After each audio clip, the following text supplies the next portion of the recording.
The Bible Study Podcast, episode 472. Today, the Bible Study Podcast continues the study of the book of Proverbs with chapter 10.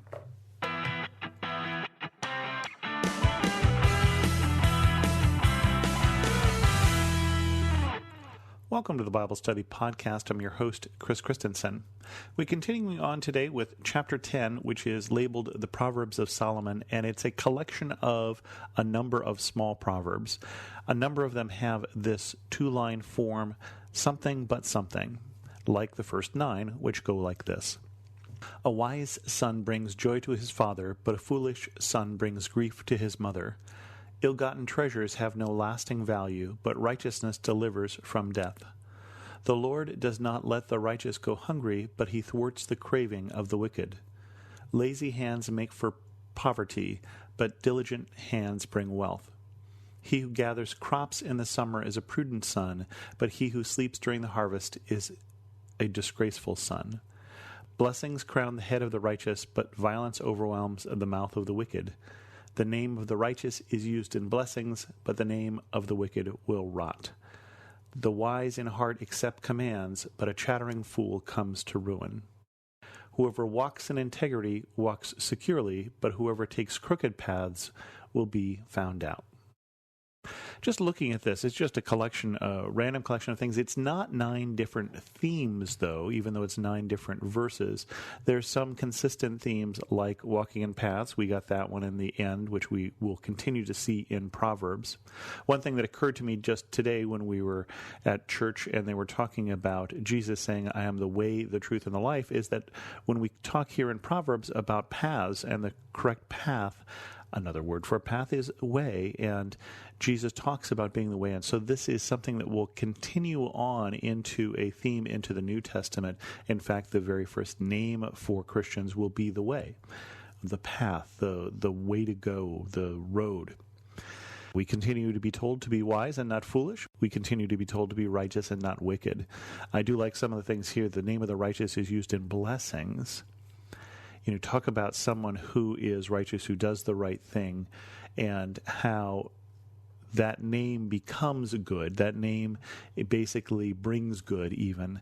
And the name of the wicked will rot. I just love that contrast there. And that's one of the things they're doing here is contrast. This, not this.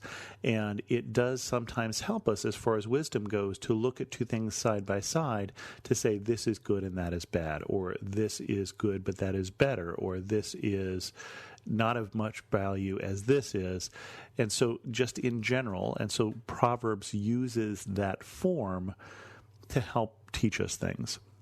Again, a number of different things about not being lazy. Lazy hands makes for poverty. He who gathers crops in summer is prudent son, but he who sleeps during the harvest is a disgraceful son. So a number of different themes kind of coming through here. One of the ones that I noticed is this theme of talking, this theme of our lips. And we're going to see it more in the next set here, but we get the first of this here in the wise in heart accept commands, but a chattering fool comes to ruin. And it's one of those things that says that even the person who is wise gets wiser because they listen.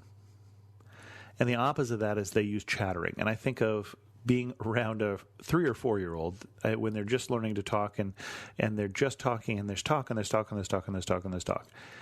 And how sometimes if you're still doing that when you're an adult, but you're not listening, the old story that you have 2 ears and 1 mouth, use them in that proportion, then you're not able to learn. So those who chatter will remain foolish, I almost want to say. And then listen here to another set here. And again, listen for that theme of our lips and what we say, because we'll see that a number of times in this set. Whoever winks maliciously causes grief, and a chattering fool comes to ruin. The mouth of the righteous is a fountain of life, but the mouth of the wicked conceals violence. Hatred stirs up conflict, but love covers over all wrongs. Wisdom is found on the lips of the discerning, but a rod is for the back of the one who has no sense. The wise store up knowledge, but the mouth of a fool invites ruin. The wealth of the rich is their fortified city, but poverty is the ruin of the poor.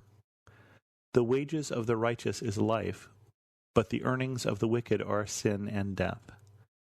Whoever heeds discipline shows the way to life, but whoever ignores correction leads others astray. Whoever conceals hatred with lying lips and spreads slander is a fool. Sin is not ended by multiplying words, but the prudent hold their tongues. The tongue of the righteous is choice silver, but the heart of the wicked is of little value. The lips of the righteous nourish many, but fools die for lack of sense. Did you see how many times there what we say is used here in one of these proverbs? Quite a few different times, and that's one of the things I noticed as I read through this the first couple times, that wisdom is found on the lips of the discerning, but a rod for the back of those who have no sense. Discernment is real interesting here. Discernment is the ability to listen to something and tell that this makes sense or doesn't make sense. I had an interesting discussion with my mother recently, and we won't talk about politics, but we find ourselves somewhat disagreeing on politics right now. And part of the problem that I run into, the frustration is with her and with others, is that what she's telling me she has heard, she has accepted it as truth without discernment. Some of the things that she was telling me were true really didn't make sense. There just was no way you should believe it. And part of the idea of wisdom is that when we hear something, we put it through a filter and say, is this possibly true? And then we may need to do some looking into it. For instance, if I hear a scientific statement that happens, I may need to, well, what does the research say? What do the studies say? Right? If I hear something that's more of a religious nature, well, what does the Bible say? But we have to go back to the sources of truth and sometimes do some actual work. If I hear that so-and-so said such and such, well, is there any video that shows them actually saying that? And one of the cases of what she was told that someone had said, which really didn't make any sense, and I didn't believe it right off, I was able to find, here's this speech they gave, and here's how it was interpreted by their opposition. And then here's what you thought it said, which is a third thing. And interpretation, or that discernment, the ability to say, let's stop for a second and don't believe everything we're told, especially in these days. The number of emails you get that are just ridiculous, and it doesn't matter which side of the political system you're on or what your beliefs are or whatever, there are things that are being sent to you that are just lies. And some of them you recognize right away because they disagree with what you think.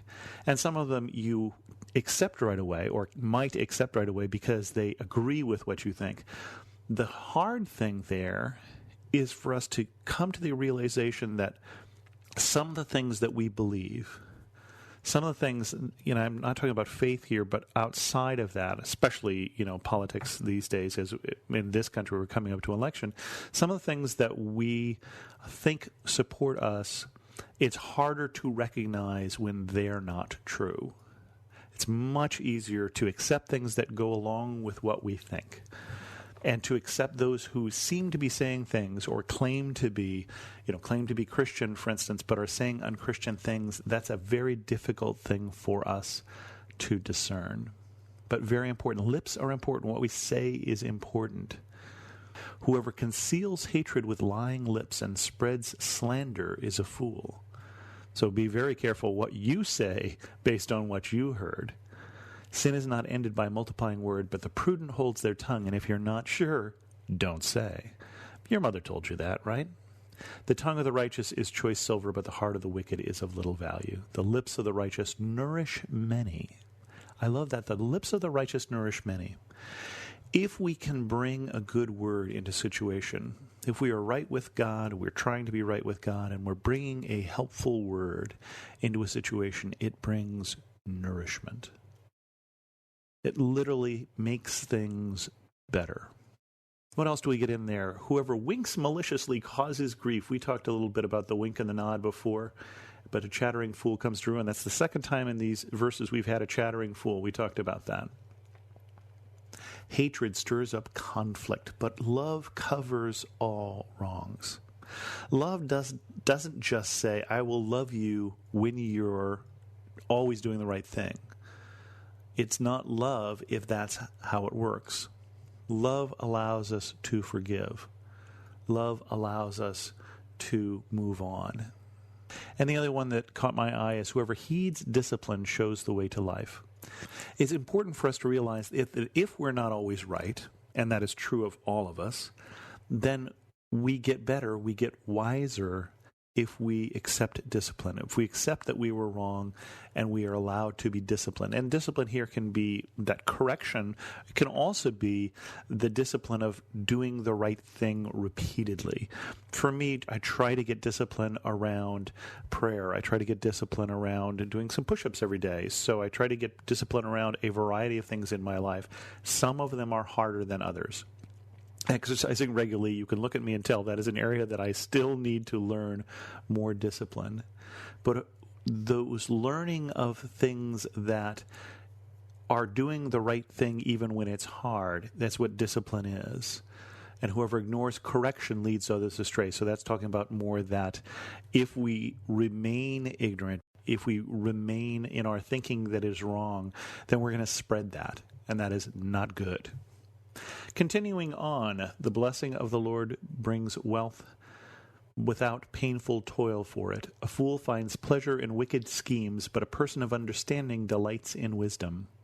What the wicked dread will overtake them, what the righteous desire will be granted. When the storm has swept by, the wicked are gone, but the righteous stand firm forever. As vinegar to the teeth and smoke to the eyes, so are sluggards to those who send them. The fear of the Lord adds length to life, but the years of the wicked are cut short. The prospect of the wicked is joy, but the hopes of the wicked come to nothing. The way of the Lord is a refuge for the blameless, but it is the ruin of those who do evil. The righteous will never be uprooted, but the wicked will not remain in the land. From the mouth of the righteous comes the fruit of wisdom, but a perverse tongue will be silenced. The lips of the righteous know what finds favor, but the mouth of the wicked only what is perverse. Again, a lot of those have to do with righteous versus wicked, being right with God and moving along His path, moving in His direction, moving in the direction He wants us to, versus not, versus doing the wrong thing, and especially doing the wrong thing repeatedly. Just a lot of different things there that talk about them. And of course, one of the messages here is the storm will be swept by, the wicked are gone, but the righteous stand firm forever. There's that theme that kept coming through here of the way of righteousness leads to life and the way of wickedness leads to death. A fool finds pleasure in wicked schemes, but a person of understanding delights in wisdom. Again, that theme we've seen throughout here with Proverbs of taking delight in wisdom.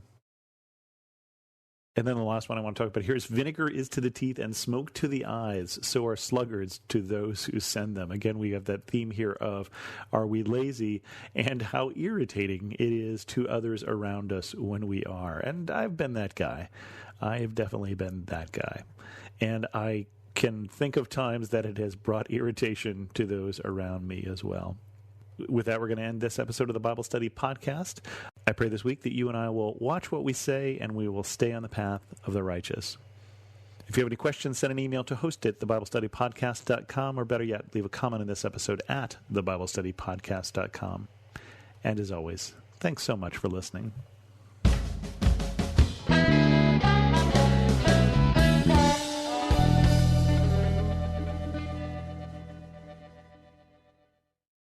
It's a crazy world out there, moms and dads. I'm Catherine Seegers, host of Christian Parent Crazy World, the podcast that tackles tough topics to help you be a godly parent in an ungodly world. Subscribe at lifeaudio.com.